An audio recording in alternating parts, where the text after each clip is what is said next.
ሰላም ጤና ይስጥልን ውድ አድማጭ ተመልካቾቻችን እንደምን ሰንብታችኋል? ይህ ገበያ ሚዲያ ነው። ፕሮግራማችን ከገበያ ሚዲያ ዘውትር ምሽት 3 ሰዓት ተኩል ላይ ወደ እናንተ የሚደርሰው የገበያ ሚዲያ ልዩ የፖድካስት ፕሮግራም ነው።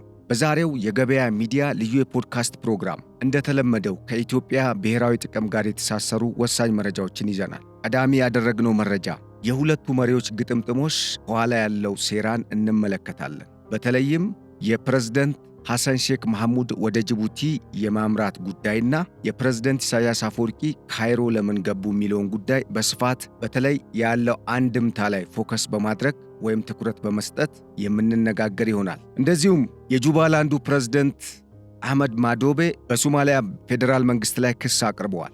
አሁን ላይ በፑንትላንድ እና በጁባላንድ እንደዚሁም በሶማሌላንድ የተለወጠ የመጣውን አዲስ የኃይል አስተላለፍ ስርዓት ለውጥን እንደዚሁም ደግሞ አዳዲስ ክስተቶችን ዋቢ በማድረግ በዚህ ጉዳይ ላይ ሰፋ ያለ ማብራሪያን እንሰጣለን ወይም ቆይታ እናደርጋለን። እንደዚሁም በዲያስፖራ ከግብፅና ከሻዕቢያ መንግስት ጋር በጥምረት ከዚህ ቀደም አብረው ሲሰሩ የነበሩ የተለያዩ የፖለቲካ ፓርቲዎች እንዳሉበት የተነገረው የአቶ ልደቱ አብሮነት አሁን 7 ስማቸው ያልተገለጸ መልካቸው ያልተለየ አዳዲስ የአስፈጻሚ ኮሚቴ አባላትን ሊመርጥ እንደሆነ አስታውቋል። የእነኚህ ሰዎች ስምም መልክም አይገለጽም ነው የተባለው።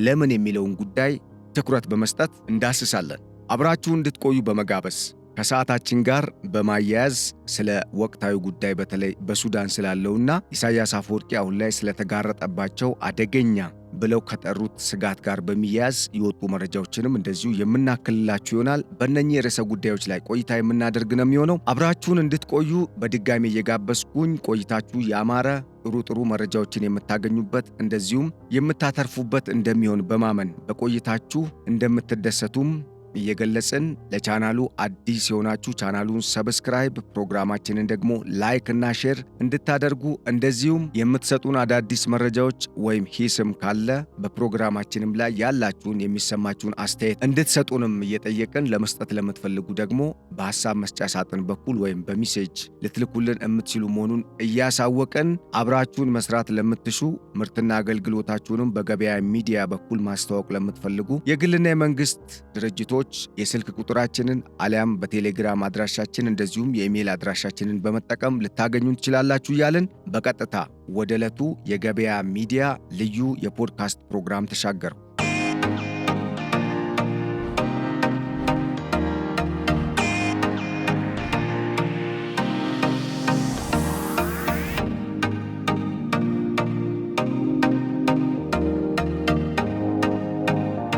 እንግዲህ ቀዳሚ ያደረግነው ጉብኝቱ ጉዳይ ነው። ጉብኝቱ እንግዲህ በበርካታ የሚዲያ አውታሮች ሲዘገብ ቆይቷል። ግን አሁን የምናካፍላችሁ አዲስና ሚስጥር የሆነ መረጃ ነው። እንግዲህ አዳዲስ እየወጡ ያሉ ይህን ጉዳይ በማስመልከት በተለይ በሆርን ኦፍ አፍሪካ ወይም በምስራቅ አፍሪካ እንበለው፣ ግን የቀንዱ ሆርን የሚለው የቀንዱ ሀገራትን ብቻ የሚወክል ስለሆነ የቀንዱ ሀገራት ላይ አሁን ላይ በጣም የጦፈ ጂኦፖለቲክስ ጨዋታ እየተመለከትን ያለ ነው። በሌላ በኩል በእነኚህ በቀጠናው በተለይ በቀንዱ ሀገራት መካከል እየተፈጠረ ያለው ጡዘት ቀጠናውን ወይ ወደ ለየለት ትርምስ አሊያም ደግሞ ወደ ተሻለ የዲሞክራሲ ስርዓት ግንባታ እንደዚሁም ደግሞ ወደ መልካም ትብብር የሚያመጣ የኢኮኖሚ ትስስር ወይም ኢንቴግሬሽን ደረጃ ሊያሳድገው እንደሚችል እየተገመተ ነው። እነኚህ ሁለት ሐሳቦች ከምንድን የመጡት የሚለውን አጠር አድርጌ ልናገርና ወደ መረጃው አልፋለሁ። የመጀመሪያው ጉዳይ ሁሉም ሀገራት በሚባል ደረጃ በቀንዱ የአፍሪካ ቀጠና ያሉ አገራት በብዙ መልኩ የሚያስተሳስራቸው በርካታ ነገሮች ስላሏቸው እነኛ ሀገራት በኔጌቲቭ አግባብ ወይም ኔጌቲቭ በሆነ መንገድ አሉታዊ በሆነ መንገድ የሚጠላለፉ ከሆነ ቀጠናው ወደ ትርምስ ይገባል። ለምን ሲባል ለምሳሌ ኢትዮጵያን ማዕከል አድርገን ብናወራ ኢትዮጵያ ውስጥ ያሉ ብሔር ብሔረሰቦች ኦልሞስት በቀጠናው በቀንዱ ሀገር ወይም በዚህ በአፍሪካ ቀንድ ቀጠና ባሉ ሁሉም ሀገራት ውስጥ ኢትዮጵያ ከሁሉም ሀገራት ጋር የተሳሰረች ሀገር ነች። ያ ማለት ማንኛውም ኢትዮጵያ ውስጥ የሚከሰት ነውጥ አሊያም ኢትዮጵያን ለመጣል፣ ኢትዮጵያን ለማዳከም፣ ኢትዮጵያን ወዳልተገባ ነገር ውስጥ ለማስገባት የሚደረግ ማንኛውም ሙከራ በእነኚህ ኢትዮጵያ ዙሪያ ባሉ የቀንዱ ሀገራት ውስጥ ከፍተኛ የሆነ የማህበራዊ ኢኮኖሚያዊና ፖለቲካዊ ነውጥን አሊያም ለውጥን ሊያመጣ ይችላል። ስለዚህም በዚህ ጉዳይ ምክንያት ወይም በዚህ ምክንያት አንዱ በዚህ ቀጠና ላይ ችግር ሊፈጥር ይችላል ተብሎ የሚሰጋው ጉዳይ ይሄ ነው። ለምን ከተባለ ለምሳሌ የሶማሊኛ ተናጋሪ ኢትዮጵያ ውስጥ አለ፣ ሶማሊያ ውስጥ አለ። ሁለቱም እንግዲህ ጎረቤት ሀገራሞች ናቸው ታውቃላችሁ። የአፋርን ህዝብ ብናይ በኤርትራ ውስጥ አለ፣ በጅቡቲ ውስጥ አለ። በተመሳሳይ የሶማሌ ህዝብ በጅቡቲ ውስጥም በአፋር ውስጥም አለ። ወደ ምዕራብ ደግሞ ስንሄድ የአኝዋክ ኑዌር በደቡብ ሱዳንም በኢትዮጵያም አሉ። በተመሳሳይ ወደ ቤኒሻንጉልም ከሄድን እንደዛው በሁለቱም አገራት ውስጥ ያሉ ብሔር ብሔረሰቦች አሉ። እንደዚሁም ወደ ደቡብ ደግሞ ስንሄድ በቀጥታ በተለይ ወደ ደቡብ ምዕራብ አካባቢም ብንሄድ ኬንያም የኦሮሞ ማህበረሰብ እንደዚሁ በኢትዮጵያም ቦረና ኦሮሞ ማህበረሰብ አለ። ወደ ሰሜን ደግሞ ስንሄድ ሁለቱም ትግርኛ ተናጋሪ ማህበረሰብ በኤርትራና በኢትዮጵያ ውስጥ ይኖራል። በትግራይና በኤርትራ ውስጥ ያለው ህብረተሰብን ማየት እንችላለን። እንደዚሁም በተመሳሳይ የኩነማን የኢሮፕን እንደዚሁም ደግሞ ሌሎች ብሔር ብሔረሰቦችም እንደዚሁ በሰሜን ሀገራችን ክፍል በኤርትራም ውስጥ ይገኛሉ። በተመሳሳይ ወደ ሱዳን ድንበር አካባቢም ብንሄድ በቀጥታ በብሔር ባይገናኝም በጣም በብዙ መልኩ ግን በንግድ ቀጠናዊ ግንኙነት ለምሳሌ እርሻን መሰረት ያደረገ አግሪካልቸራል ኢኮኖሚክ ባደረጉ እንቅስቃሴዎች ምክንያት ሁለቱ ህዝብ በጣም የተሳሰረ ነው። ከሁሉም በላይ ግን ገበያተኛ ነው። አንድ ገበያ ተቀምጦ የሚውል ከዛ ማታ የሚለያይ ህዝብ ነው። እናም በዚህ ምክንያት እዚህ ቀጠና ላይ የሆነ ነውጥ ቢነሳ በአንድም ሆነ በሌላ እነኛ ሀገራት የመተራመሳቸው ጉዳይ አይቀሬ ነው።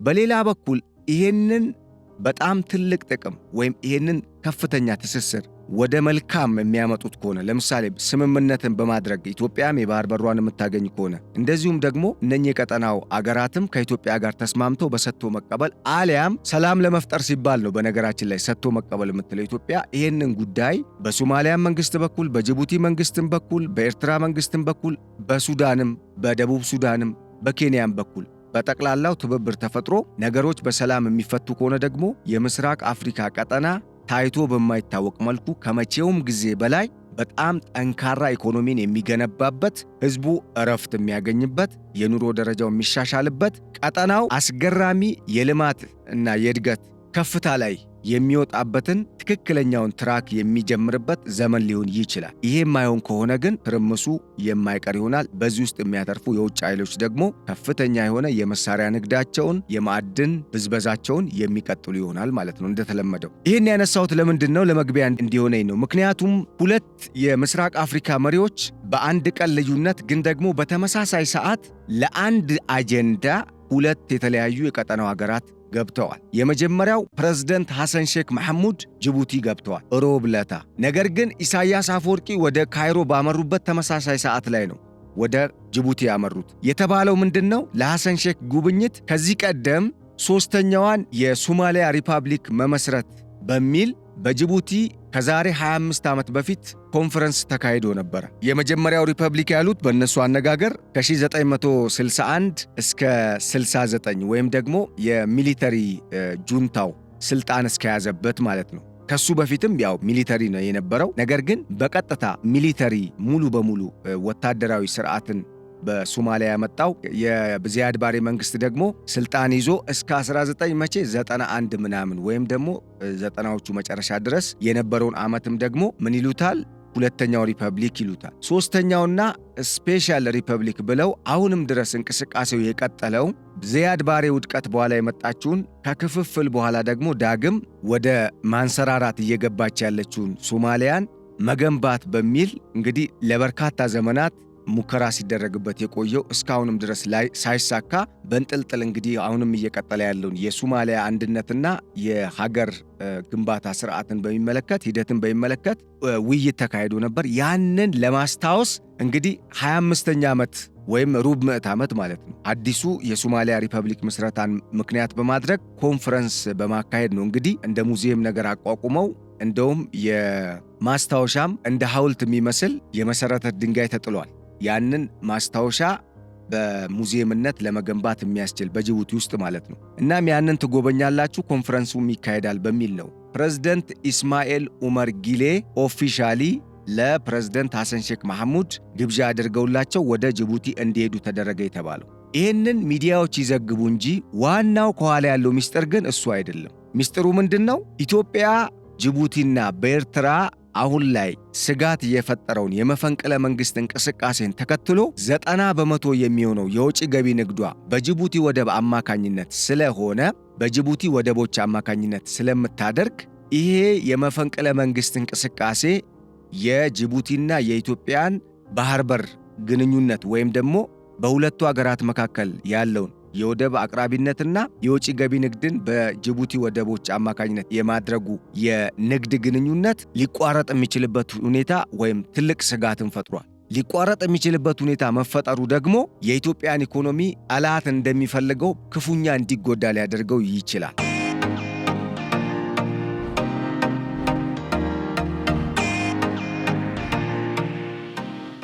ሁለተኛ፣ የጅቡቲ መንግስት ኢትዮጵያ በማንኛውም ሁኔታ የሚችል ከሆነ የባህር በር እንድታገኝ አይፈልግም። 4 ነጥብ። ለምን ከተባለ በዓመት የሚያገኛትን ያችን 4.5 ቢሊዮን ወይም እስከ 7 የሚሉም አሉ ያጣል፣ ወይም በከፊል ሼሩን ያጣል። ይህን ደግሞ የፕሬዝደንት ኢስማኤል ጊሌ መንግስት አይፈልገውም። ለምንድን ነው ከተባለ ይሄ ጉዳይ የበርካታ ኃይሎች አጀንዳም ነው፣ እጅም አለበት ከጀርባው። ለምሳሌ የጅቡቲ ወደብ ላይ ኢትዮጵያ የምትከፍለው ገንዘብ ለጅቡቲው ፕሬዝደንት ኢስማኤል ጉሌ መንግስት ብቻ አይደለም ገቢ የሚሆነው፣ በቀጠናው በኢትዮጵያ ውስጥም የሚንቀሳቀሱ ኃይሎች ጭምር ከዛ ጅቡቲ ገቢ ይቋደሳሉ። በዚህም ገቢ ነው፣ ከዚህ ገቢ በሚገኝ ነው፣ በራሷ ገንዘብ ነው እንግዲህ ኢትዮጵያን መልሰው ለመውጋት እንቅስቃሴ የሚያደርጉት፣ የኢትዮጵያን የውስጥ ሰላምም የሚያተራምሱት የሚያናጉት። አንዱ የጉዳይ ነው። ሁለተኛው የኤርትራ መንግስት ከጅቡቲ መንግስት ጋር ከዚህ ቀደም ውዝግብ ውስጥ ገብቶ ኢስማኤል ጊሌን እጥልሃለሁ ብለው ፕሬዝደንት ኢሳያስ አፈወርቂ ዝተውበት ነበር። በማ በፕሬዝደንት ኢስማኤል ጉሌ ላይ ኢሳያስ አፈወርቂ።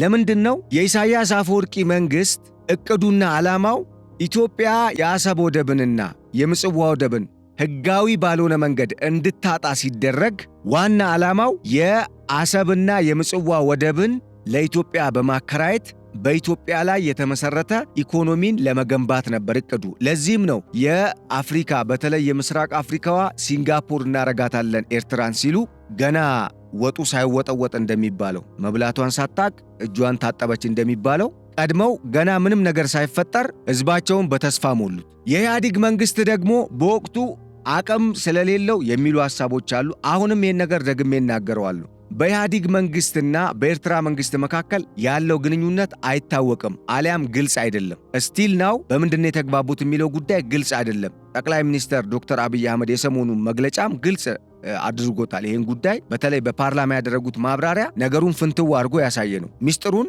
ለአብዛኛው ኢትዮጵያ ህዝብ ቢያንስ ሙሉ በሙሉም ባይሆን ህዝቡ ማወቅ አለበት የሚባለውን ነገር እንዲያቅ ያደረገ ይመስለኛል። ለማንኛውም ይሄ ጉዳይ እንዳሰበው አልሆነም። የሻዕቢያ መንግስት የኢህአዴግ መንግስት በቀጥታ ከሻዕቢያ መንግስት ጋር ያለውን ግንኙነት በማቆም ወደ ምንድን ሄደው የጅቡቲ ወደብን ብቸኛ የኢትዮጵያ የወጪ ገቢ ንግድ የውጭ ግንኙነት በተለይ በንግዱ መስክ ዋና የወደብ አገልግሎት የሚያገኝበት መስመር አድርጎ ዋና አማራጭ አደረገው። በዚህም የሻዕቢያ መንግስት ላለፉት 34 ዓመታት በገቢ ድርቅ ተመታ። የጠቅላይ ሚኒስትር ዶክተር አብይ አህመድ መንግስት መምጣት ደግሞ የሻዕቢያ መንግስት እንዲያንሰራራ አድርጎታል። ነፍስ ዘርቶበታል ማለት ነው። ለምን? የኢትዮጵያን ኢኮኖሚ እንዲጠቀም ፍቃድ አገኘ የሻዕቢያ መንግስት። ከዛ በፊት የሻዕቢያ መንግስት በጉልበት ብዝበዛ፣ ግዳጅ ቀን ስራ ወይም የጉልበት ስራ የሚሰሩ የማዕድን ስራዎች ላይ መሰረት ያደረገ ኢኮኖሚ ነው የነበረው። ያን ያህል ውጤታማም አይደለም። ዘመናዊ ማሽን የለም። የንግድ እንቅስቃሴው የተዳከመ ነው። ኦልሞስት የሞተ ኢኮኖሚ ነው ያለው። እናም አሁን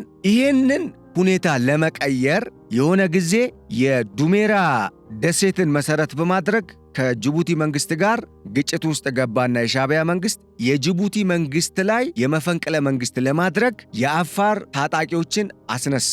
እነኚህ የአፋር ታጣቂዎች ዛሬ ምን እያደረጉ ነው? እመጣበታለሁ። እነኛ ታጣቂዎች የኢስማኤል ኡመር ጉሌን መንግስት ለመጣል ሙከራ አደረጉ። አልተሳካም። 2 ጊዜ በተደጋጋሚ በጅቡቲ የህገ መንግስት ማሻሻያ ተደርጓል። አንድ ጊዜ የፕሬዝደንቱ የስልጣን ዘመንን ማለትም ለምሳሌ በምርጫ ላይ የሚሳተፍበት ዘመንን ከ4 ጊዜ በላይ መመረጥ አይችልም ነበረ፣ አንስቷል። ከዛ በኋላ በሁለተኛ ደረጃ የጅቡቲ ፕሬዝደንት በሀገሪቱ ህገ መንግስት ላይ ማሻሻያ እንዲደረግ ከፓርላማው ዕውቅና ውጪም ራሱ ፈርሞ ድምፅ መስጠት እንዲችል ወይም ደግሞ ውሳኔ ማስተላለፍ እንዲችል እድል የሚሰጥ ማሻሻያ ተደረገ። በእነኚህ በሁለቱም የሕገ መንግሥት ማሻሻያ ሂደቶች ውስጥ እነኚህ የተቋቋሙ ዲያስፖራም የተቋቋሙ በሻዕቢያ መንግሥትም የተቋቋሙ ታጣቂዎች ተቃውሞ አድርገው የእስማኤል መንግሥትን ለመጣል ሙከራ አድርገው ነበረ። እዛው ተዳፍኖ እንዲቀር ነው የተደረገው። አልተሳካም ማለት ነው መፈንቅለ መንግሥቱ።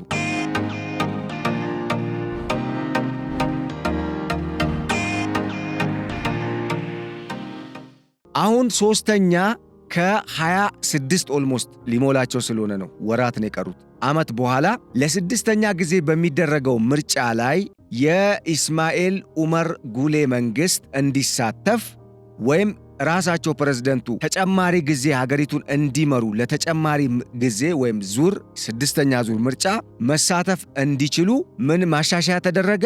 የዕድሜ ገደብ ነበረ። ዕድሜያቸው በሕገ መንግሥቱ ከተጠቀሰው የዕድሜ ገደብ ስላለፈ መወዳደር አይችሉም ነበር። እንዲችሉ ማሻሻያ ተደረገላቸው። በራሳቸው ፍቃድ ነው ባይዘው እየተደረገ ያለው። ፓርላማውን ጠሩ፣ መጀመሪያ ራሳቸው ፈረሙ በተደረገው ከዚህ ቀደም በተደረገው ማሻሻያ። ከዛ በኋላ ፓርላማውን ማጸደቅ። አሁን ኢስማኤል የዕድሜ ገደብ የለባቸውም።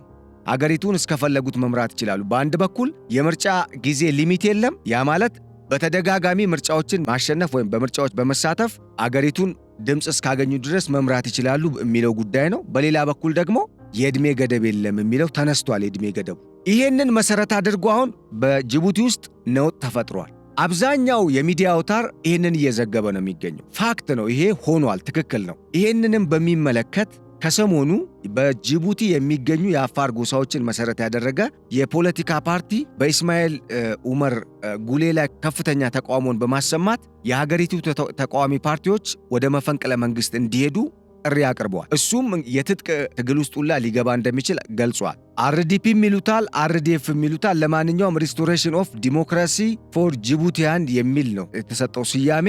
ይሄ ቡድን እንቅስቃሴ ጀምሯል። እናም ይህንን እንቅስቃሴ መሰረት በማድረግ የመፈንቅለ መንግሥት ሙከራ ይደረጋል በሚል እንደተለመደው የኢስማኤል መንግሥት ወይም የኢስማኤል ኡመር ጉሌ መንግሥት የጦር ኃይሉን በተጠንቀቅ እንዲዘጋጅ ትዕዛዝ አስተላልፏል። ይሄ ስጋት በአንድ በኩል የኢትዮጵያና የጅቡቲን የውጭ ገቢ ንግድ በሁለቱ አገራት መካከል ያለውን የኢኮኖሚ እንቅስቃሴ ላይ መሰረት ያደረገውን ግንኙነት አደጋ ላይ ይችላል የሚል ስጋት በኢትዮጵያ መንግስት በኩል ተፈጥሯል። የጅቡቲ መንግስትም አስተጋብቶታል። ይሄንን ለምንድን ያስተጋባው? ኢትዮጵያ በዓለም አቀፍ ደረጃ አገር ካልሆነችው የሶማሌ ግዛት ከሆነችው ሶማሌላንድ ጋር ከዚህ ቀደም የተፈራረመው ስምምነት ውድቅ ስለተደረገበት በቀጥታ የበርበራ ወደብን ሊጠቀም አይችልም፣ ድፍረቱም አይኖረውም የሚል ግምት ነበራቸው። በሌላ በኩል የጅቡቲ ወደብ እንደተለመደው ያው እንደሚታወቀው ዲፒ ወርልድ ነው እንግዲህ ከዚህ ቀደም ሲተዳደር የነበረው። ብቻ በውጭ ኩባንያ ነው የጅቡቲ ወደቦች የሚተዳደሩት፣ በተለይ ኢትዮጵያ የምትጠቀምባቸው ወደቦች። በተደጋጋሚ ደግሞ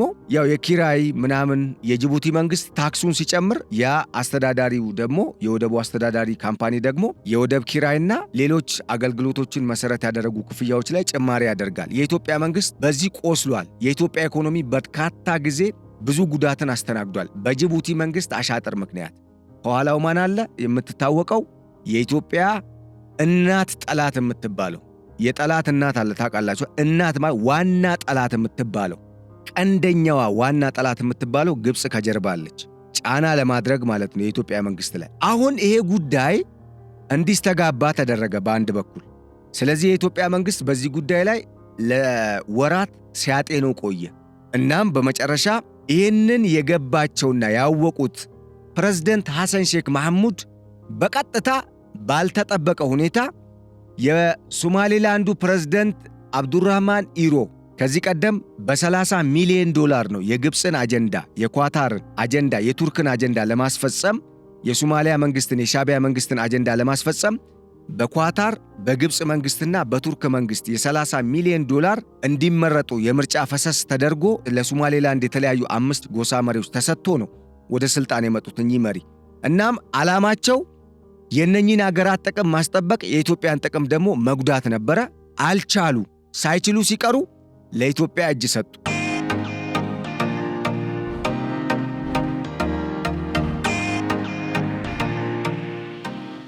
እናም ከኢትዮጵያ ጋር ግንኙነት ከመጀመራቸው በፊት ወደ ስልጣን እንደመጡ በቀጥታ አንዴ ኢስታንቡል፣ ካይሮ፣ ዶሃ እንቅስቃሴ ሲያደርጉ ከቆዩ በኋላ መጨረሻ ላይ የበርበራ ወደብን ያለማችውና በሶማሌላንድና በኢትዮጵያ ድንበር አካባቢ የ10 ቢሊዮን ዶላር ኢንቨስትመንትን ኢንቨስት ያደረገችው ዩኤኢ ወይም የተባበሩት አረብ ኤሚሬትስ ይህን ፕሬዝደንት ጠርታ ማስጠንቀቂያ ሰጥታው ተመልሶ ቀጥታ ወደ አዲስ አበባ መጣለው ነው ያለው። ለኢትዮጵያ እጁን ሰጠ። ኢትዮጵያም እዚህ ላይ የተጫወተችው ጨዋታ በጣም የሚያስገርም ጨዋታ ነው። ካርታውን በእጇን ያስገባችው ቀጠናውን መዘወሪያውን ማለት ነው። እናም እኚህ የሶማሌላንድ ፕሬዝደንት እጅ ከሰጡ በኋላ ወደ ኢትዮጵያ አዲስ አበባ ይመጣሉ ተብሎ ልክ መረጃው መውጣቱን ተከትሎ የሶማሌላንዱ ፕሬዝደንት አዲስ አበባ ከመምጣታቸው አስቀድሞ ፈጥኖ ከ4 ቀናት በፊት የሐሰን ሼክ መሐሙድ መንግስት 4 ኪሎ ተከሰተ። ለተማጽኖ ለምን ሲባል የኢትዮጵያ መንግስት ነው ይህን ጉዳይ ማስተካከል የሚችለው። ግብፅ እንደምትለፈልፈው የሻዕቢያ መንግስት እንደሚዝተው ለውጥ ሊያመጣ አልቻለም በሶማሊያ ጉዳይ ላይ። እንደውም የክልል መንግስታቱ አይለው ችግር ሊፈጥሩበት ችለዋል። ለማንኛውም በድብቅ ከግብፅና ከሻዕቢያ መንግስት ጋር ሲሰራ የነበረው እኔም ላይ መፈንቅለ መንግስት ሊያደርጉ ነው ብሎ ስጋት ውስጥ ገብቶ ድጋሚ ከኢትዮጵያ ጋር ጥምረት ከፈጠረ በኋላ ተመልሶ ከነግብፅ ጋር የመሆን አዝማሚያን ለማሳየት የሞከረው ሐሰን ሼክም አደብ እንዲገዛ ተደረገና ወደ ሶማሊያ ተመለሰ። ማስጠንቀቂያ ተሰጥቶት ከ4 ኪሎ። አሁን ታዲያ ጅቡቲም ኢትዮጵያ ላይ ጫና ለመፍጠር ያሰበችው ከሽፎ ሶማሊያ፣ ግብፅና ኤርትራም ኢትዮጵያ ላይ ያሴሩት የሶስትዮሽ ጥምረት የፈጠሩበትም አጀንዳ ሲከሽፍባቸው መጨረሻ ላይ ጅቡቲ አንድ ነገርን መጠቀም ፈለገች፣ ኢትዮጵያን ጫና ውስጥ ለመክተት። የዓለም አቀፍ ሕግ ስለማይፈቅድ የኢትዮጵያ መንግስት የበርበራ ወደብን አይጠቀምም። ስለዚህ በኢስማኤል ጊሌ ታማኞች ምክንያት በጅቡቲ ነውጥ እንዲነሳ በማድረግ የኢትዮጵያን የውጭ ገቢ ንግድ አደጋ ላይ ይመጣል። በዚህ ጊዜ ደግሞ ጅቡቲ ልታገኝ የምትችለውን የውጭ ገቢ ንግድ በመሳለጡ ምክንያት ልታገኝ የምትችለውን በተወሰኑ ወራት ውስጥ በሚኖረው መቋረጥ ልታገኝ የምትችለውን ገቢ ደግሞ ቱርክ፣ ኳታር፣ ሳውዲ አረቢያና ግብፅ እንዲከፍሉ፣ አልቡርሃን ደግሞ የጅቡቲ የመርከቦችን ኪራይ ከማዕድን ሽያጭ እንዲያዋጡ ተስማሙ። እናም ሰሞኑን ምን ተፈጠረ? አርቴፊሻል የመፈንቅለ መንግስት ሙከራ። እውነተኛው መፈንቅለ መንግስት ሙከራ እንዳለ ነው አስታውሱ። ከዛ የኢትዮጵያ ተሽከርካሪ አሽከርካሪዎች ላይ ቁጥጥርና ጥብቅ ክትትል መደረግ ተጀመረ። የምታስታውሱ ከሆነ ወይም እንደምታስታውሱት ከወራት በፊት የኢትዮጵያ ዜጎች ከጅቡቲ ህገወጥ ነዋሪዎች ናቸው፣ ህገወጥ ስደተኞች ናቸው ምናምን በሚል እየተባረሩ ነበረ። ዝም ብሎ አይደለም እኮ ያ ነገር የመጣው። አንዳንዱ ሰላዮች ናቸው ተብለው ነው በአንድ በኩል፣ ሌሎች ደግሞ ምን ተብለው ነው? የኢትዮጵያ መንግስት ላይ ጫና ለመፍጠር ታስቦ ነው። በጅቡቲ መንግስት ኢትዮጵያ ላይ ያው ከተሴረው ሴራ አንዱ አካል ስለነበረ ዜጎቹ ወደ ኢትዮጵያ እንዲመለሱ የተደረጉት። አስገራሚ በሆነ ሁኔታ ምናልባት የመረጃ ኔትወርክ ያላችሁ እዛም ያለውን ሁኔታ በደንብ ማጣራት ትችላላችሁ። የንግድ እንቅስቃሴ ሁላ ጀምረው እዛ ኦፊሻል የንግድ ተቋማት የከፈቱ ኢትዮጵያውያን ራሱ ተገደው ወደ ኢትዮጵያ እንዲመጡ የተደረጉበት ሁኔታ ነበረ። እናም ይሄ ሁሉ አሻጥር አልሳካ ሲል አርቴፊሻል መፈንቅለ መንግስት ሙከራ በአንድ በኩል፣ በተለይ ደግሞ የእስማኤል ኡመር ጉሌን መንግስት ለመጣል የሚንቀሳቀሰው ቡድን ነው በሚል ወይም የዛ ቡድን አባል ናቸው በሚል ጭምብል ለብሰው ግን ለኢስማኤል ኡመር ጊሌ መንግስት አጀንዳ ማስፈጸም የተሰማሩ የተሰለፉ ኃይሎች የሀገሪቱን ዋና ዋና ጎዳናዎችና ከተሞች ላይ ብጥብጥ ለማስነሳት ሙከራ ሲያደርጉ ይሄ ሁኔታ የኢትዮጵያ መንግስት ስለገባው በቀጥታ ድፍረት የተሞላበት ማርሽ ቀያሪ የቀጠናውን የኃይል አስተላለፍ ደግሞ ከነው ሊቀይር የሚችል ውሳኔን ወሰነ። ምንድነው የወሰነው? በቀጥታ የበርበራ ወደብን መጠቀም ጀመረ ከ3 ቀን በፊት። ኢንፋክት ይሄ እንቅስቃሴ ለሳምንታት የቀጠለ እንደሆነ ተሰምቷል። ነገር ግን አሁን ኦፊሻሊ የሳተላይት መረጃዎችን ዋቢ ያደረጉ የሚዲያ አውታሮችም ጋር ወይም እዚህ ላይ በርካታ መረጃዎችን እያካፈለ ነው። የሶማሌላንድ መንግስት ከኢትዮጵያ መንግስት ጋር በተስማማው መሰረት ኢትዮጵያ የበርበራ ወደብን መጠቀም ጀምራለች።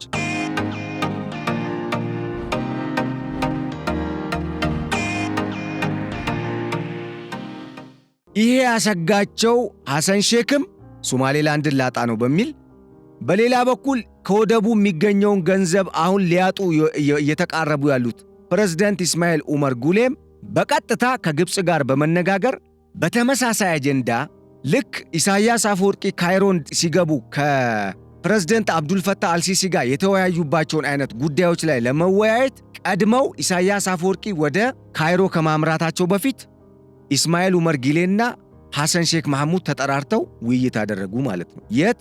ጅቡቲ። የጅቡቲ ስብሰባውን ውጤት ይዘው ደግሞ ፕሬዝዳንት ኢሳያስ አፈወርቂ ወዴት ሄዱ? ወደ ካይሮ አመሩ ማለት ነው። ካይሮ ያመሩት በምን ጉዳይ ነው? አንደኛ ኢትዮጵያ ጥያቄ የሚነሳባትና የምታነሳባቸውን አጀንዳዎች ይዘው ነው። ጥያቄ የሚነሳባት በምንድን ነው?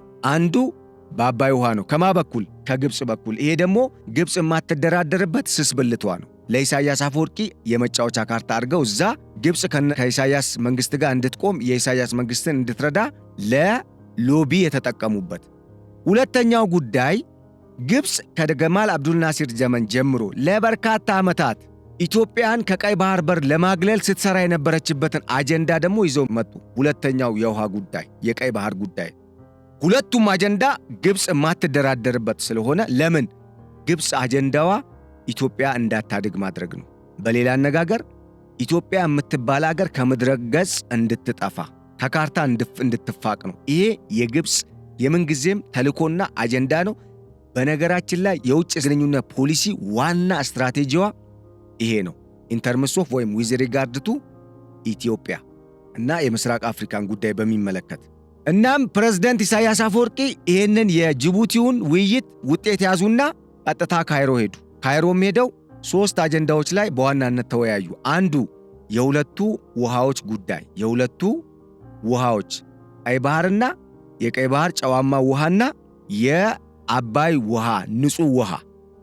ጨዋማው ውሃ ማዕድን ይዟል፣ በር ነው፣ ዓለም አቀፍ መተንፈሻ ነው፣ ኃይል ማሳያ ነው፣ ቀጥተኛ የሆነ ከኢትዮጵያ የወጪ ገቢ ንግድም እንደዚሁም ደግሞ የውጭ ግንኙነት ፖሊሲም አጠቃላይ ከኢትዮጵያ ቀጠናዊ አህጉራዊና ዓለም አቀፋዊ የደህንነትና የጸጥታ ጉዳዮች ጋር የሚተሳሰር ነው። ኢትዮጵያ ማትደራደርበትም። ኢትዮጵያ ይህንን ካገኘች ደግሞ ግብፅ የምትሆነውን ስለምታቅ ግብፅ ማትደራደርበትም። ይህንን ይዘው ሄዱ ማለት ነው። በሌላ በኩል ደግሞ ሁለተኛው አጀንዳቸው የሱዳን ጉዳይ ነው። የሱዳን ጉዳይን በሚመለከት የጀነራል ሙሐመድ ሐምደን ደጋሎ መንግስት በሰሜን ምዕራብ፣ በሰሜን ምስራቅ፣ በመካከል፣ በደቡብ ምስራቅና በደቡብ በቀጥታ ወደ አልቡርሃን ጦርና ወደ ኤርትራ ድንበር አድቫንስ እያደረገን ያለው 4 አቅጣጫ። አሁን ይህንን ከግምት ውስጥ አስገቡልኝ። ይሄ ማለት ለኤርትራ መንግስት ከፍተኛ የሆነ ስጋትን የሚጥል ጉዳይ ነው። ኢትዮጵያ እንደውም ጨዋታውን በጀነራል ሙሐመድ ሐምደን ደጋሎ ጦር አማካኝነት ልትጮትበትም ትችላለች። ለምን? የጀነራል ሙሐመድ ሐምደን ደጋሎ ወይም የሄሚቲ ጦር እና ሄሚቲ የሚመሩት መንግስት በኢሳያስ አፈወርቂ ላይ ጥርሱን ከነከሰ ዋላ ደር ብሏል፣ ሰነባብቷል። በተጨማሪም ማስጠንቀቂያም ሰጥቷል። በግልጽ እደበድባለሁ ብሏል ኤርትራን። ይሄ ማለት ኤርትራ እማታርፍ ከሆነ በሱዳን የውስጥ ጉዳይ ውስጥ እጇን ማስገባቷን የማታቆም ከሆነ የማትሰበስብ ከሆነ የኃይል እርምጃ ሊወስድባት ነው ማለት ነው። የጦሩ አቅም ደግሞ በተለይ በድሮን ከአልቡርሃንም ከኢሳያስ አፈወርቂ ጦር ጥምረትም በላይ ነው የሄሚቲ ጦር የድሮን አቅም። ይሄ ስጋት ውስጥ ጥሏቸዋል ኢሳያስ አፈወርቂ። ቀድሞም ኢሳያስ አፈወርቂ ሄሚቲ አስመራን በጎበኙበት ወቅት ጦርነቱ ከመጀመሩ በፊት ጦርነት እንደሚያስነሳ ነግሮኛል። እናም ይህን ሰውዬ ተው ብየዋለሁ፣ እኔ ግን የምቆመው ከአልቡርሃን መንግስት ጋር ነው ብለው ኢሳያስ አፈወርቂ ከጀነራል ሙሐመድ ሐምደን ደጋሎ ወይም ከሄሚቲ ጋር ያደረጉትን በሚስጥር የተወያዩትን ውይይት አፍርጠውባቸዋል። በገሃድ በአደባባይ የአደባባይ ሚስጥር አድርገውባቸዋል። በዛም ተናደዋል። እንደውም የጦር የበላይነት የሆነ ሰዓት ላይ የተወሰደባቸውም አንድም ኢሳያስ አፈወርቂ ከሄሚቲ ጋር ያወሩትን ሚስጥር ለአልቡርሃን አስተላልፈው በመስጠታቸው ምክንያት ነው። በዛም የሄሚቲ መንግስት የኢሳያስ አፈወርቂ መንግስት ላይ ቂም አለው። በተጨማሪ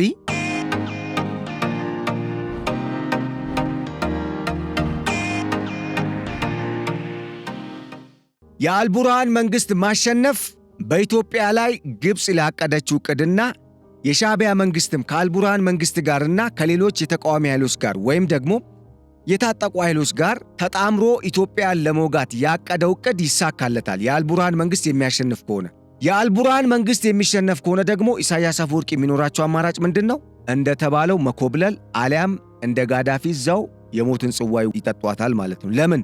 የራሳቸው ጦር ወይም ወጣት ሊገለብጣቸው ይችላል። ማስተማመኛ የላቸው። በነገራችን ላይ ግብፅ የምታስተማምን አገር አይደለችም፣ ሆነ አታውቅም። ማሳያ ልንገራችሁ። በሊቢያው ጦርነት ውስጥ እጇን አስገባች። አስበላችና ወጣች። ሊቢያውያን በጋዳፊ ዘመን ችግር የለባቸው። ትምህርት ቤት መንግስት ነው የሚከፍለው። ቤት ራሱ ነው መንግስት የሚሰራላቸው። የውጭ ትምህርት ከፈለጉ መንግስት ነው ከቨር የሚያደርገው። ሊጋቡ ከፈለጉ መንግስት ነው ከቨር የሚያደርግላቸው። ግብፅ ያልሰራችውን 22 ቢሊዮን ዶላር በመጀመር አጠቃላይ 27 ቢሊዮን ዶላር በማውጣት ሊቢያ ለዘመናት ከውሃ ጥም የምትገላገልበትን ትልቅ ፕሮጀክት በሶስት ፌዝ እውን ያደረገ መሪ ነው የነበራቸው ጋዳፊ። ያንን ጋዳፊ የሚሄድበትን አካሄድ ግብፅ አትፈልገውም ነበረ።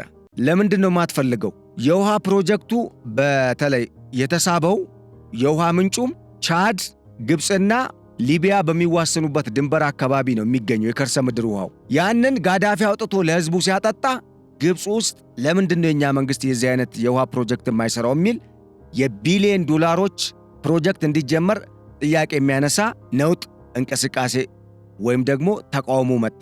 ይህንን ደግሞ የግብፅ መንግስት አይፈልገውም። ለምን? የግብፅ መንግስት የከርሰ ምድር ውሃውን መንካት አይፈልግም። የአባይ ውሃን ብቻ ነው ትኩረት እያደረገ አጀንዳው በአባይ ውሃ ላይ የተመሰረተ ብቻ እንዲሆን ነው ህዝቡን እያታለለ መኖር የሚፈልገው። ስለዚህ የሊቢያው መንግስት የቀድሞ መንግስት ማለት ነው ወይም መሪ ጋዳፊ የአፍሪካ ህብረትን ለማጠናከር የአፍሪካ አዲስ መገበያ ገንዘብ ልክ ብሪክሶች አሁን ዓለም ላይ ሊመሰረቱ እንደፈለጉት ከራሽያ ከቻይና ጋር በመጣመር ከብራዚል ጋር አብሮ በመስራት እውን ለማድረግ ጭራሽ የወርቅ ሳንቲም 300 ቢሊዮን ዶላር በመበጀት ይህንን እውን ለማድረግ ሲንቀሳቀስ የፈረንጆቹ ቀይ መስመር ላይ ገባ ወይም ረገጠ። ፈረንጆቹ እሱን ለማስወገድ ሲሞክሩ ቀጥተኛ ትብብር ያደረገው ማን ነው? የግብፅ መንግስት ነው። ስለዚህ ግብፅ ለማንም ማትሆን አገር መሆኗን ከሊቢያውያን መረዳት ይቻላል። ኤርትራውያንንስ እንዴት ነው ያደረገቻቸው? መጀመሪያ ከኢትዮጵያ ጋር አንድነት የነበራቸውን በብዙ መልኩ አሁንም ከኢትዮጵያ ውጪ ጣፈንታ የሌላቸውን ህዝቦች ምን አደረገች?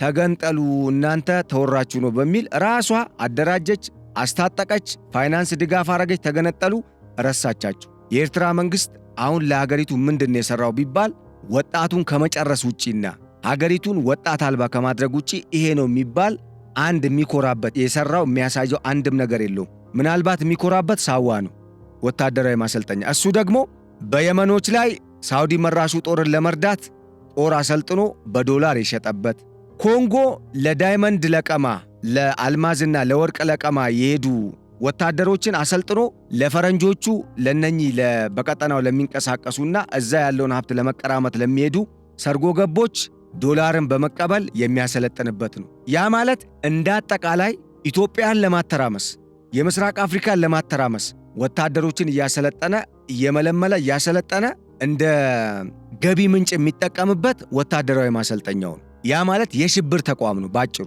ሌላ ምንም የሚኮራበት ነገር የለው። ይሄ እንግዲህ የሚያኮራ ከሆነ አላቅም፣ ይሄን ለእናንተ ትቻለሁ። እናም የሱዳኑን ጉዳይ አሁን እዚህ ጋር መመልከት ነው። ግብፅ ካልተባበረችውና አልቡርሃን ሱዳን ላይ የማያሸንፍ ከሆነ ኢሳያስ አፈወርቂ ስጋት ውስጥ ስለሚወድቁ ወይ ደግሞ የህልውና ጥያቄ ስለሚመጣ ምንድን ያደረጉት? ሱዳን ላይ የትይዩ መንግስት የሚባል ነገር እንዳይኖር መስራት አለብን። የአልቡርሃንን ጦር ሙሉ በሙሉ እስከ አፍንጫው ማስታጠቅ አለብን። እናም በዚህ ላይ መተባበር አለብን አሉ። ግብፅ የምትፈልገው አጀንዳ ስለሆነ አልገባች። መተባበሯን ወደፊት እናያለን። ግብፅ በነገራችን ላይ አሁን ለምሳሌ በኢትዮጵያ ጉዳይ ኢትዮጵያውያን እየሞቱ ነው ለሷ ጥቅም እንዲሰሩ የምትፈልገው። አንድም ዜጋዋን ለሰው ሀገር ሄዳ ለራሷ አጀንዳም ቢሆን ለራሷ ጥቅም ቢሆን በሰው ሀገር ሄዳ ወይም ሄዶ እንዲሞት አትፈልግም። ተመልከቱ እስኪ እኛው ራሳችን እርስ በርስ እየተባላን ለግብፅ አጀንዳ እናስፈጽማለን ወይም ማስፈጸሚያ እንውላለን። የመስዋዕት በግ እንሆናለን። የግብፅ ስትራቴጂ ይሄ ነው። ሶማሊያም የተሰወደችው በዚህ ነው። 10,000 ጦር ረዳሻለሁ ስትላት እምትረዳ መስሏት ሞከረች። ወፍ የለም ወይም ደግሞ የውሃ ሽታ ነው የግብፅ እርዳታ። አላዋጣም።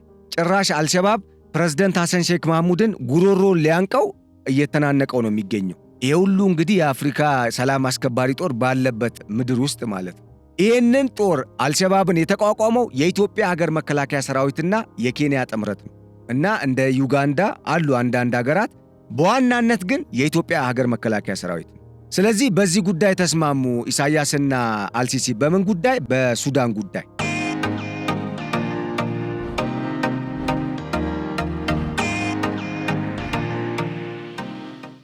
ሶስተኛው አስገራሚው ደግሞ የግብፅ መንግስትና የአልቡርሃን ጦር እንደዚሁም የኤርትራ መንግስት የተጣመሩበትን ጥምረት ወደ 5 በማሳደግ ጅቡቲንና ሶማሊያን በዚህ ጥምረት ውስጥ በማካተት ኢትዮጵያን በመውጋት የአባይ ምንጭ የሆነውን ቀጠና ሙሉ በሙሉ የኤርትራ መንግስት እንዲቆጣጠር ከዛ ለግብፅ እንዲሰራ ለማድረግ ተስማሙ። ይሆናል አላቅም።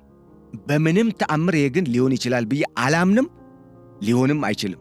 የትኛውም ደም ያለው ኢትዮጵያዊ ይሄ ዓላማ እንዲሳካ ፈጽሞ እድል መስጠት የለበትም፣ ያለበትም አይመስለኝም።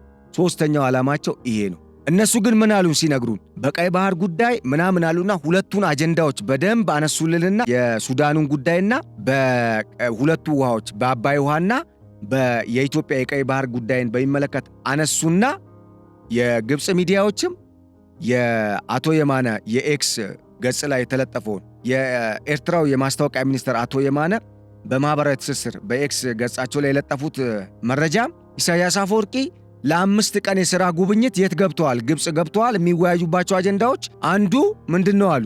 ቀይ ባህርና ቀጠናዊ ጉዳዮች ላይና ኢኮኖሚያዊ ጉዳዮችን ማስተሳሰር፣ ከዛ ደግሞ የብሔራዊ ሙዚየሙን ለማስመረቅ ግብፅ ከ2000 ዓመት በላይ ያላትን ታሪክ የሚያሳይ በአይነቱ ልዩ የሆነ ትልቅ ታላቁ ሙዚየም የሚባል ሙዚየምን ገንብታ ልታስመርቅ ነው። ሰሞኑን ታስመርቃለች። እዛ ላይ ሊገኙ ነው የሄዱት ነው ያሉ።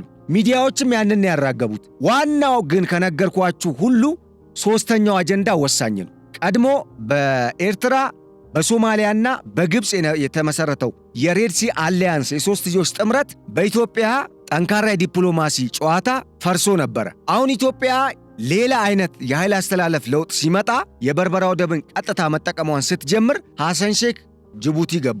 ለምንድን ነው? አንድም አሁን ስልጣናቸውንም እንዳያጡ ነው በነገራችን ላይ እንጂ ሐሰን ሼክ ጅቡቲ የገቡት ጅቡቲ የተወያዩትም ከፕሬዝደንት ኢስማኤል ኡመር ጊሌ ጋር በግብፅ አጀንዳ ላይ ነው። ያ ማለት ፕሬዝደንት ኢሳያስ አፈወርቂና የግብፁ ፕሬዝደንት አብዱልፈታህ አልሲሲ በተወያዩበት አጀንዳ ላይ ነው፣ በሌላ አጀንዳ አይደለም። እና ሚዲያዎቹ ይህን ከቨራረጉና ዋናውን ነገር ሳይነግሩ ለማለፍ ሞከሩ። ግን ሚስጥሩ ይሄ ነው። ሶማሊያ፣ ጅቡቲ፣ ኤርትራ የአልቡርሃን ጦር እና ግብፅ አንድ ላይ በመጣመር ኢትዮጵያን እንደሚሆን አድርገው ከዛ የአባይ ምንጭን የኤርትራ መንግስት ጦርና ኤርትራ ትቆጣጠረዋለች።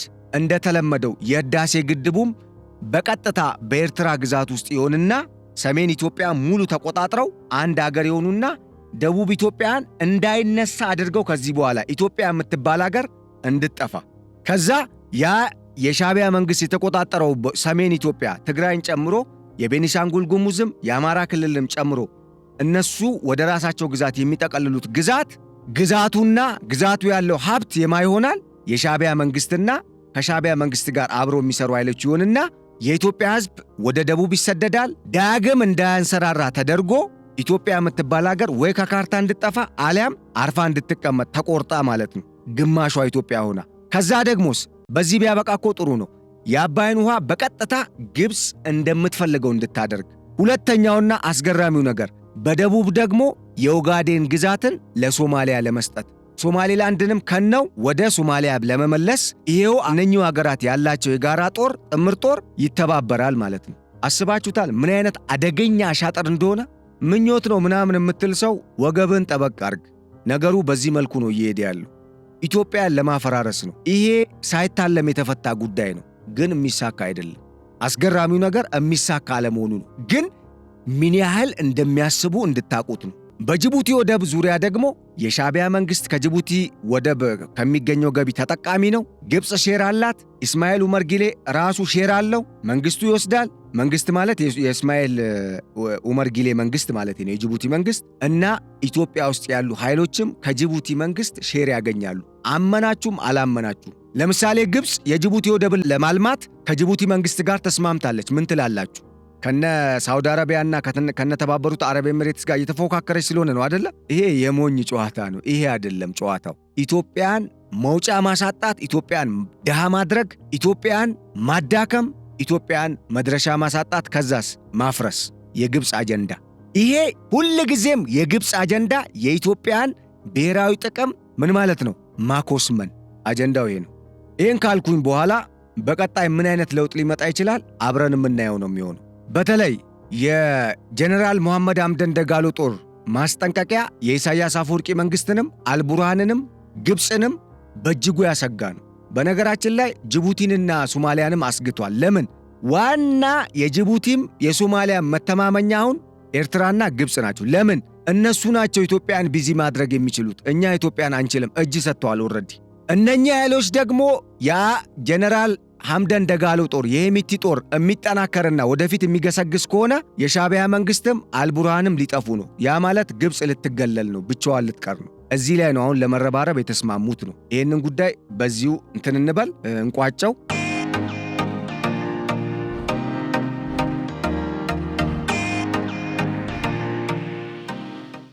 ወደ ሁለተኛው መረጃ ሳልፍ ሐሰን ሼክ ተከሰዋል። ሐሰን ሼክን የከሰሳቸው ደግሞ የጁባላንዱ ፕሬዝደንት ማዶቤ ነው። ለምንድነው የተከሰሱት?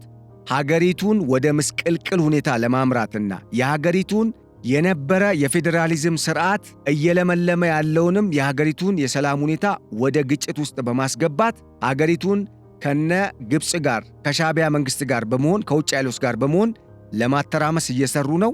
ይታወቅልኝ። ይሄም ማይሆን ከሆነ ግን ጠንካራ አቅም፣ ጠንካራ የመረጃና ደህንነት ተቋም ገንብቻለሁ፣ ወደ ኃይል እርምጃ ነው የምገባው ብሏል። ለተባበሩት መንግስታት ድርጅት ነው ያስታወቀው። ደግሞ የሚገርማችሁ ነገር የጁባላንዱ መንግስት ይህንን ጉዳይ በቀጥታ ሶማሊያም ለሚገኘው የተባበሩት መንግስታት ድርጅት ጽሕፈት ቤት አስገብቷል። ያለ ፍራቻ ማለት ነው። ከሳምንት በፊት የጁባላንድ የመረጃና ደህንነት ቢሮ ወይም ደግሞ የኢንቴሊጀንስ ኦፊስ ጂሳ ነው የሚባለው፣ የሶማሊያው ኒሳ ነው የሚባለው፣ የጁባላንዱ ደግሞ ጂሳ ነው። እና ፕሬዝደንት ማዶቤ ምን አሉ? በቀጠናችን በጣም ወሳኝ፣ ፈጣን፣ የተዋጣለትና ቀዳሚ የሆነ የደህንነት መስሪያ ቤት ገንብተናል ሲሉ ነው የደህንነት መስሪያ ቤታቸው የተዋጣለት እንደሆነ መልእክት ያስተላለፉት። ይሄ መልእክት ግልጽ ነው፣ ለሐሰን ሼክ ነው፣ ለሶማሊያ ፌዴራል መንግስት። ቀጠሉና ኢቭን አሉና የሶማሊያ ፌዴራል መንግስት እንኳን የኛን አይነት የደህንነት መስሪያ ቤት የለውም አሉ። ይሄ ማለት ይሄን ጨዋታ ተመልከቱ። ጁባላንድ ከኢትዮጵያ መንግስትና ከኬንያ መንግስት ጋር ጥብቅ ቁርኝትና ግንኙነት ነው ያላት። ምን አይነት መልእክት እንደሆነ አስቡት። በተመሳሳይ ኢትዮጵያ ከትላንት በስቲያ አዲስ ጀነራልን ፑንትላንድ ቆንጽላ ጽሕፈት ቤት ሾማለች። ፑንትላንድ ምን አለች? ከዚህ ቀደም የኔን የባህር ዳርቻዎች በነፃ አልሚ፣ ነገር ግን የሀገርነት ዕውቅና ስጪኝ ስትል ኢትዮጵያን ጠይቃለች።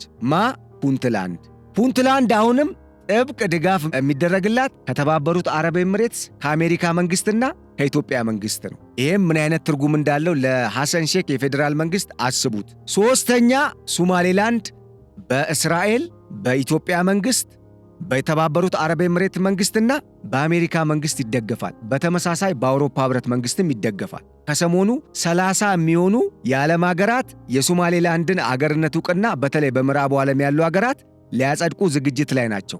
ለሐሰን ሼክ መንግስት መልእክቱ ምንድን ነው? ከጅቡቲ ጋር ተጣመረ፣ ከግብፅ ጋር ተጣመረ፣ ከኢሳያስ አፈወርቂ መንግስት ከሻዕቢያ መንግስት ጋር ተጣመረ፣ ዋቴቨር ምን ሊያመጣ እንኳን የጦር ኃይላችን የደህንነት መስሪያ ቤታችን ይበልጣል እኮ እያሉት ነው። ስለዚህ ኢትዮጵያ ጨዋታውን ተጫውታለች። እዚህ ጋር እዛው ራሱ ውሃ ቀዳ ውሃ መልስ የሚለውን ጨዋታ ሲጫወት ይሰነብታታል እንጂ ኢትዮጵያን ሊያምስ የሚችል ኃይል በታች በኩል ሊመጣ አይችልም። የሚመጣም ከሆነ ያው የሚከፈለው መስዋዕትነት ይከፈልና እንደነበረው ልክ ይገባል ማለት ነው። ነገር ግን ፑንትላንድና ጁባላንድ የመሰረቱት ጦር ብቻ ለሶማሊያ ፌዴራል መንግስት ጦር በቂ ነው፣ ወይም ከሶማሊያ በኩል ሊመጣ ለሚችለው ጥቃት በቂ ነው። እዛው ይመክታል ማለት ነው።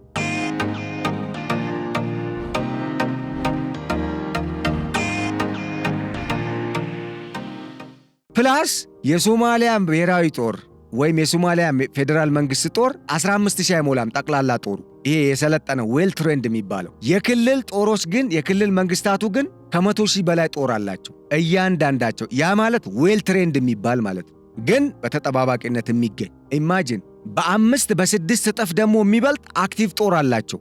ለዛውም የተሻለ መሳሪያ የታጠቀ ማለት ነው። እና ሐሰን ሼክ አሁን ኢትዮጵያ ላይ ጌም ሊጮት ይችላል አይደለም። ሶማሊያ ከፈለገ ዋሽንግተን ቢሄድ ምንም ለውጥ ሊያመጣ የሚችል አይመስለኝም። ደግሞም ይችላል ብላችሁ አታምኑም። ምክንያቱም ተበልቷል ጨዋታው። ያለው አማራጭ የቀሩትን ግዛቶች በሰላም ከኢትዮጵያ ጋር ተፈራርሞ ኢትዮጵያን ለከነው እስከ መጨረሻው ላለመዋጋት ፈርሞ ጸባዩን አሳምሮ ከአዲስ አበባ ጋር ሰርግና ምላሹን መጫወት ነው እንጂ እንደለመደው ካይሮና አስመራ ሰርግና ምላሽ እጮታለሁ ካለ ውጤቱ የሚታወቅ ነው የሚሆነው ማለት ነው። ጠቅላይ ሚኒስትሩ በፓርላማ እንዳሉት። በነገራችን ላይ የፓርላማው ንግግር ለኤርትራ ብቻ አይደለም፣ ለግብፅም ለሱዳኑ አልቡርሃንም፣ ለሐሰን ሼክም፣ ለጅቡቲው ኢስማኤል ጊሌም መልእክት ያዘለ ነው። በቀጣይ የፕሬዝደንት ማዶቤ ክስ ምን ሊያመጣ ይችላል? አብረን የምናየው ነው የሚሆነው። ነገር ግን አጠቃላይ ሁኔታው ይህንን ይመስላል። ሌላው ጉዳይ የሶማሊያው ምክትል ጠቅላይ ሚኒስተር 28 የሚሆኑ ከስዊድን ወደ ሶማሊያ እንዲገቡ የተጠየቁ የሶማሌ ዜግነት ያላቸውን ዜጎች ለመቀበል $517,000 በሙስና ተቀብሏል። ይህንን ያጋለጠው የስዊድን ፓርላማ አባል ነው። ከዛ በኋላ አሁን በስዊድን ፓርላማ ነውጥ ተፈጥሯል። ጋሮዌ ኦንላይን ሚዲያ ላይ ሄዳችሁ ማየት ትችላላችሁ መረጃው። እናም ይሄ ገንዘብ ደግሞ የስዊድን መንግስት በአይኦኤም አማካኝነት ነው የሰጠውት ለመልሶ ማቋቋምና የዲፖርቴሽኑን ጉዳይ ስሙዝ ለማድረግ ነው የሚል ክርክር ቢያነሳም መከራከሪያ ነጥብም ቢያነሳም ገንዘቡ ግን ከዚህ ቀደም በሙስና ቅሌት ለመከሰስ በሂደት ላይ ያለው የሐሰን ሼክ መንግስትን ለማፈርጠም ወይም ደግሞ ለሐሰን ሼክ መንግስት ባለስልጣናት ኪስ የሚሆን ነው በሚል ነው እንግዲህ አሁን ነውጥ የተነሳው እና ገንዘቡ ለጠቅላይ ሚኒስተሩና ለቅርብ ካቢኔያቸውና ለቤተሰብ አባላታቸው የተከፋፈለ መሆኑን የሚያሳይ ነው። በቀጣይ ሐሰን ሼክ ከዚህ ቀደም በአፍሪካ ቢሊዮነሮች ተርታ መመደቡን ተከትሎ የሲአይኤ መረጃ ከዚህ ቀደም ያመላከተው መረጃ ነው የምነግራችሁ። የአሜሪካ ኮንግረስ ምክር ቤት አሁን አዲስ ራቲፋይ እየተደረገ ያለ ሕግ በሶማሊያ ላይ እያወጣ ነው ያለው። በተለይ ፕሬዝደንቱ በሙስና ቅሌትም ሊከሰሱ ይችላሉ፣ እየተጠበቀ ነው። ሌላ ሁለተኛ ክስ ማለት ነው። ይሄን አጋራዋችሁ። ወደ መጨረሻው ሁለት ሶስት ቃላት ልበልና በመጨረሻው አጀንዳዬ ላይ እንቋጭ የዛሬውን የገበያ ሚዲያ ልዩ ፖድካስት። ምንድነው? የአብሮነት ጉዳይ ነው። ስሙ ደስ ይላል፣ ተግባሩ ግን የምንጠየፈው ነገር ነው። እንዴት ነው ከተባለ አብሮነት የሚል የኢትዮጵያ ተቃዋሚ ፓርቲዎችን በተለያዩ ዲያስፖራ ማህበረሰብ ዘንድ የሚንቀሳቀሱ እነኝን የኢትዮጵያ ተቃዋሚዎችን በማጣመር በግብፅ ፈንድ አድራጊነት በሻዕቢያ መንግስት አጀንዳ ጠንሳሽነትና ሰዎች መረጣ ምክንያት የተመሰረተ አቶ ልደቱ አያሌው እንዲመሩት የተፈቀደ ወይም ደግሞ የተደረገ 21 አባላት ያሉት ጥምረት ከዚህ በፊት እንደተመሰረተ ነግረናችሁ ነበር። አሁን ደግሞ ይሄ ጥምረት ምን ሊመሰረት አስበዋል? 7 አባላት ያሉት አስፈጻሚ ኮሚቴን ሊመርጥ ነው። አስገራሚው ነገር ግን ይህን መረጃ ወደ እናንተ ማምጣት ያስፈለገው እነኚህ 7 ኮሚቴዎች ማናቸው በስም አይታወቁም፣ በፌስም አይታወቅም፣ መልካቸውም አይታወቅም። ለጊዜው ግልጽ እንዳይሆን የተደረገው በቀጣይም ለወራት ምናልባትም አጀንዳቸው እስኪሳካ ድረስ ግልጽ ላይሆኑ ይችላሉ የሚል መረጃ ነው የወጣው። እኔ ያልገባኝ እነኚህ ሰዎች ከሻዕቢያ ጋር ግንኙነት ያላቸው ወይ የሻዕቢያ ሰዎች ይሆኑ ወይም የግብፅ ሰዎች ይሆኑ እንዴ? ምናልባት ሊሆኑ ይችላሉ፣ አላቅም። ግን ሊመረጡ ነው የተባለው። ማን ነው የሚመረጠው? የሚመረጠው ሰው ደግሞ ፌሱ ማን ነው ማለት ፊቱ ይታወቃል፣ ይታያል፣ ስሙ ይገለጻል፣ አይገለጽም። ከወዲሁ ቀድሞ ነው የተነገረው። ዓላማቸው ምንድን ነው ሲባል ደግሞ የ4 ኪሎ የከተመውን የጠቅላይ ሚኒስትር ዶክተር አብይ አህመድ መንግስትን ማስወገድ። በዚህ ወቅት ግን ሲያወሩ ደግሞ ምንድን ነው ጭምብል የለበሱት? ኢትዮጵያን እናስቀጥላለን። ከግብፅ ጋር እየሰራህ ነው ኢትዮጵያን የምታስቀጥለው? አረ ተዉ፣ አገራችሁን አትሽጡ።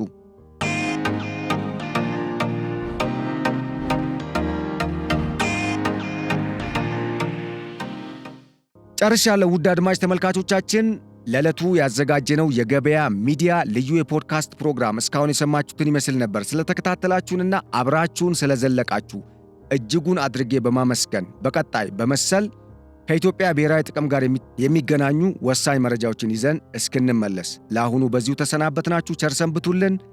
ሰላም።